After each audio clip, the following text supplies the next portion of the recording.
16. Guilt and the Slave Society. As we have seen, guilt, real or imagined, is crippling and destructive. Guilty men turn on themselves or on others in sadomasochistic activities. It is to the advantage of statists and all power-hungry men to cultivate and induce guilt in other men as a means of power.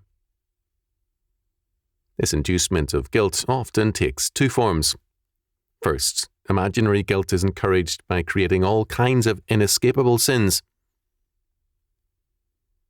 Albert Schweitzer exalted life as the ultimate good, but at the same time made all men guilty of the ultimate sin, the destruction of life, every time they ate. Thus, his ultimate good, life, seemed to make him a life-affirming philosopher, whereas he was in reality a death-affirming man, because the destruction of life in the form of plants and animals for food became man's daily lot. The result was a burden of guilt for all who followed Schweitzer's faith. The cultivation of imaginary guilt is a central fact of political life. The consequences of such a guilt are the increase of political power to the rulers, whose answers to guilt increase the powers of the state and the further enslavement of the peoples. Second, whereas imaginary sins are cultivated and stressed, actual sins are denied the status of sin. To illustrate, sexual promiscuity and homosexuality are justified widely by educators and legislators. However, every deviation from God's law produces guilt, however much denied or concealed, and the concomitant of guilt is slavery. Encouragement is thus given to the practice of actual sins, redefined as freedom, in order to produce a guilt-ridden and broken people. The world of entertainment and literature is important in this effort to give actual sin the status of freedom and virtue as an exercise of human, quote, rights, end quote, to enjoy life. To illustrate, a major review in a conservative newspaper gives a rhapsodic view of prostitutes in a book review of a work of fiction. The reviewer, Leslie Mansour, has this to say about one of the prostitutes. Her function is sexual in the ultimate fashion, to satisfy men's bodies, to give sensuous repose superior to and beyond the posture of procreating. Maria Valdez is something of a biblical figure. She is an immaculate whore. This is highly religious language as well as amazing romanticism. No like review was given to Jeanne Cordelier's sordid accounts of her actual life as a prostitute, a life of unrelieved misery and horror. Similarly, because Vienna is a city given to treating sin very lightly, it has, for a century now, been portrayed as a centre of gaiety and music, a place of charm and light. The cold fact is that the suicide rate in Vienna is among the highest in Europe. Men, thus, are encouraged to think of sin as freedom and light, and thereby to sin, to become guilty, and to be enslaved. The opportunity for actual sin is thus maximized in the slave state, while imaginary sins are savagely attacked, and controls introduced to govern a wide range of supposedly dangerous activity, thereby increasing state powers. To encourage actual sins means covertly to provide opportunity for the commission of such sins. This opportunity can be provided legally, that is, legalizing prostitution, or illegally. In either case, the power structure encourages actual sin, even if it professes to be against it. This means that the humanistic power state is a secret partner of organized crime. The links of organized crime to civil government are as old as Abraham's day, according to archaeological discoveries. These are very much an omnipresent fact in our day. Some years ago, a University of Chicago sociologist, Edmund A. Sutherland, documented this fact by citing in particular the case of a professional thief.